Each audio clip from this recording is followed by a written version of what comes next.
All right, so guys, after my initial Pacquiao Mayweather 2 reaction the other day, we're going to discuss what I think is next after Mayweather versus Pacquiao. And it's very unsubtle to me. I think that if you pay attention to, Turkey, you pay attention to what's going on with Bud and his retirement. I think that Crawford versus Mayweather is kind of obviously the next thing after this. I believed Terrence Crawford when he retired. I believed that he was actually retiring and that it wasn't a Sugar Ray Leonard-esque, Floyd Mayweather-esque boxing, Tyson Fury-esque boxing retirement where, if someone's retiring more for business reasons or more to sort of step aside and step out of the game for strategic reasons at a given moment, which is more of what I believe Terrence Crawford is doing. If Terrence Crawford is really retired, why do we keep seeing him right next to Turki at all these events? It makes no sense. Um, Terrence Crawford has been one of the more famous American fighters in the sport for a decade now. And yeah, true, because of the Canelo win and his boost in status, that's the main reason why we've seen his name more. But have you noticed that even since we retired, there has been no effort by the Ring magazine, by Turki Al-Sheikh, by anybody in boxing media to minimize or stop talking about Terrence Crawford. And that's where I really get suspicious, that he's still clearly in name value and name brand, one of the biggest stars in the sport. He just technically isn't fighting anymore. I also think there's a very big personal convenience reason to retiring at this point. Terrence Crawford just became, with beating Canelo, the biggest star in the sport. And that is not just a massive responsibility, but it's a massive boost in responsibility. And I think that it would have required a change in camp, a lot of changes for Terrence Crawford. That he had the same camp, the same setup for his whole career. I think he wasn't really ready to make those changes, or he doesn't really want to have to make those changes. I don't think he wanted to transition from being that kind of Omaha-based, hometown Omaha fighter, which he still kind of was despite his record and despite his status as an undisputed champion. His camp still sort of operates that way. I don't think he wanted to change into this kind of superstar camp, and he wants to just stay with that kind of rooted in Omaha base that he's had his whole career. I mean, he doesn't train in Omaha, but you know what I mean.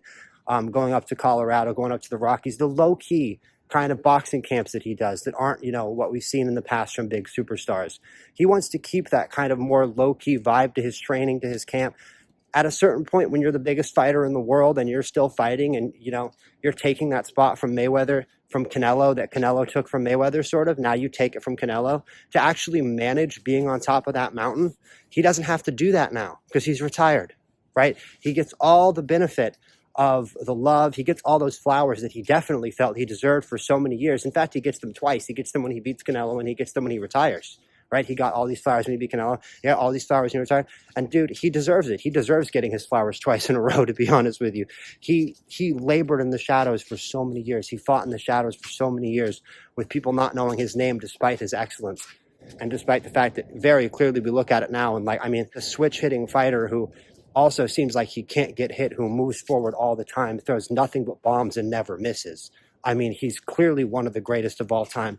To me, he seems like, honestly, he's more of in the ilk of like a fucking Marvin Hagler, or even back to like a Henry Armstrong or a Sam Langford, even though the style of the sport is so different now that that's not really that valid of a comparison. But it feels like it, doesn't it? It feels like Terrence Crawford is of that ethos of just the realest, rawest motherfuckers in the history of the game. And that's kind of Terrence Crawford's entire thing and his entire vibe.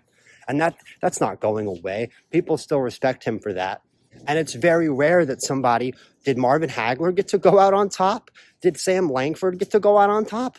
Did Henry Armstrong? No. These guys don't get to go out on top. And Bud Crawford finally got to go out on top. So of course he did it, and he let himself get his flowers twice when he retired, right? And he deserved it richly. But like any fighter, like what Sugar Ray Leonard said when he came back to fight Marvin Hagler, he'll do it for the right fight. And I know that Floyd is the right fight. And I think everybody else knows it too when you think about it. The legacy aspect of it, one, of course, being the greatest of one era, one being the greatest of the other era. If Mayweather beats Pacquiao in September, which I think is very likely, it will also be a battle between two undefeated American fighters. And it'll also be an older Floyd. Again, I said this with Floyd's comeback and with his financial difficulties or rumored financial difficulties. This string of fights, the Pacquiao fight being the first official one, and it being official proves it. Mayweather is willing to sell his zero at this point. Right? And if he doesn't lose to Pacquiao and he needs to keep making money and there is no third Pacquiao fight, there's no demand for a third Pacquiao fight, dude, he's going to Crawford, even if Crawford is still under 40, because that fight is so marketable and so good, honestly. Even if Floyd Mayweather at 49, I'm sorry, that's still a good fight. It's still a good fight because you're going to get to see Floyd Mayweather get knocked out by Terrence Crawford, man. I just said the sentence I just said.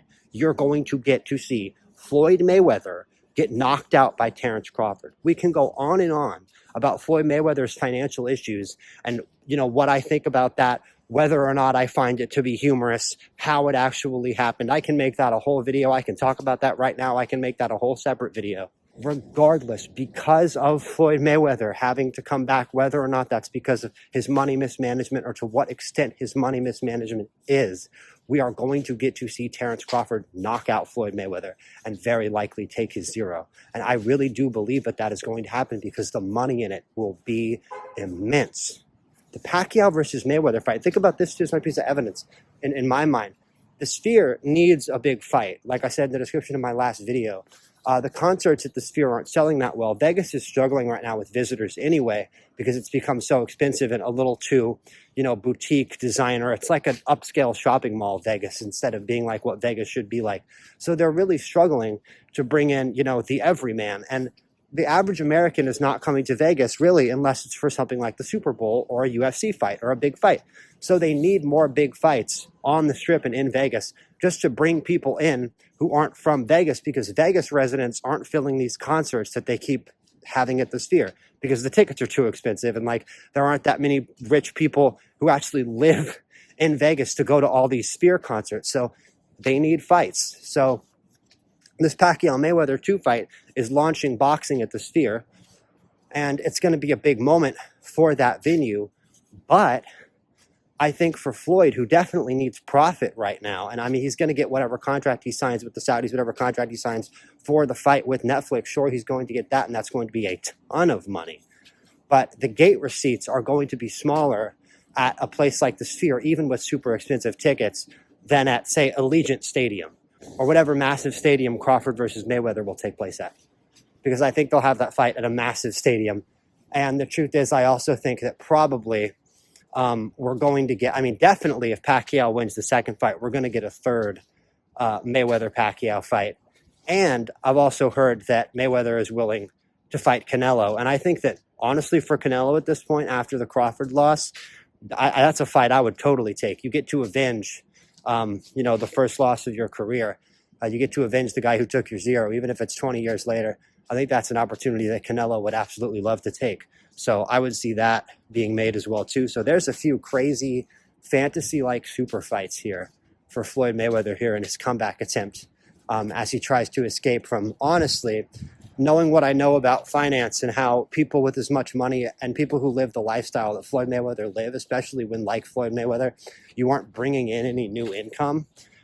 Knowing what I know about that kind of situation, I would imagine that Floyd, unfortunately, is probably in debt, actually. People are saying, oh, he's broke. I think he probably actually owes money. So he is going to have to fight and keep fighting. And the really sad thing for a fighter like Floyd, and I think it's why, I mentioned Sam Langford earlier.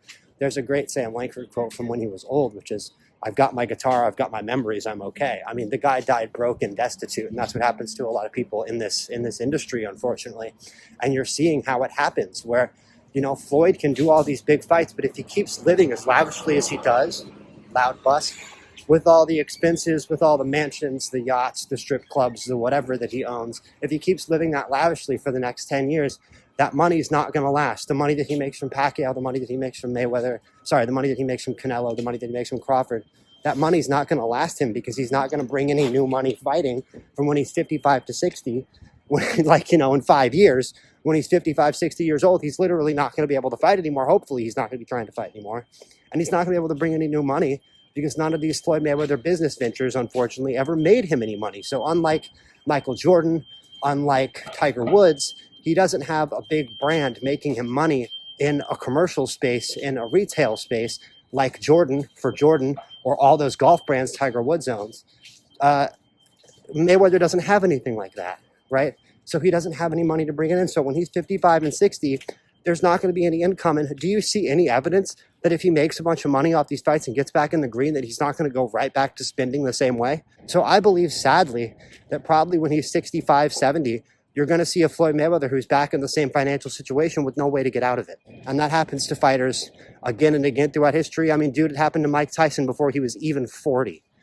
And that's what I think a lot of people don't understand when their mind is blown. Oh, how do you blow $1 million? How did Mike Tyson blow whatever amount he had? It was over 100 million. How do you blow that? Well, the more money you have, the more money you spend. That's how you blow it. And that's why I'd imagine that Mayweather is probably in, an amount of debt that's probably pretty unimaginable for a normal person, because when you have $1 billion, or especially when Floyd Mayweather did this, you say you have $1 billion and you actually don't, and you live like you have $1 billion when you actually don't. Yeah, you can get into 9-figure debt, bro, like straight up. So the truth is, unless Floyd takes this money from these fights and actually learns financial stability and financial security and cuts back on his spending in a really big way, and also cuts back on the amount of shit that he's owning and paying all these taxes and paying all these extra charges on, if he cuts back and he has to live a more modest lifestyle with the money that he's making in this fight, guys, we're talking about Floyd Mayweather. It's not going to happen. So to be honest, this video to me is kind of sad. It's kind of a bit already of a requiem on Floyd Mayweather's career, because to me, I already see where this comeback is going. You're going to get some crazy fights. You're going to get some crazy results. You're probably even going to get to see Floyd Mayweather lose to zero. It'll be like Jake Paul on steroids, right? Like, it'll be like when Jake Paul got knocked out by Anthony Joshua, except it's going to be Floyd Mayweather actually getting knocked out by somebody in his own weight class, by like Canelo or Terrence Crawford. It'll give us a great memory to all look back and laugh at for how many years, we've all been Floyd Mayweather haters of various extents. And I'm not even a Floyd Mayweather hater from the perspective of like boxing. I just don't like the way that he carries himself and his fucking lifestyle and him being a douchebag. So we'll get to laugh at this money-hungry a-hole getting knocked out, and that's fine. But in 10 years, I'm telling you, we've seen with the industry, we've seen with the business, we've seen with these fighters who can't bring in money any other way than fighting, what happens to their financial situation, bro. So the truth is, I'm just about as worried for Floyd Mayweather as you could be for a person who lives the lifestyle that Floyd Mayweather lives. But, he's honestly been involved in a lot of cons, in a lot of scams, in a lot of sketchy stuff. And, he's definitely spent a lot of time since he retired, instead of trying to make money in any honest way or even in any really truly entrepreneurial way. He's tried things like crypto scams and the like, and spent a lot of his time, like I said, trying to scam people and live dishonestly. So I think that Mayweather realizes what a lot of great fighters realize, and that there's villains in this sport, and you're paying to see the villain lose, and that's what Floyd built his whole career on. And he's just going to go right back to his old bread and butter. So do you guys think it's going to be Pacquiao? Do you guys think it's going to be Crawford? Do you guys think it's going to be Canelo? Which of these three fighters that I'm pretty sure he's going to fight Crawford too. Like, I'm about 95% sure that Crawford's going to come out of retirement for Mayweather and say that he was really totally retired, but this was just too good of an opportunity to pass up. Like, I think this was always the plan behind the scenes. Terrence Crawford has been hanging out with Turki like every single fight, man. So this has been coming for a while. I've actually seen this coming for a while, Crawford versus Mayweather, and I'm not going to be surprised at all when it actually happens. And you guys can call me dumb for treating that fight like it's more of a fact than a wild rumor at this point, because at this point it's still seen as a wild rumor, but to me, it's a fact that's happening. So who do you guys think is going to win, Pacquiao versus Mayweather? Who do you guys think would win, Crawford versus Mayweather? Crawford. And who do you guys think would win, Canelo versus Mayweather rematch at this point, which actually I think might be a little closer of a fight depending on how washed up and sick of it Canelo is.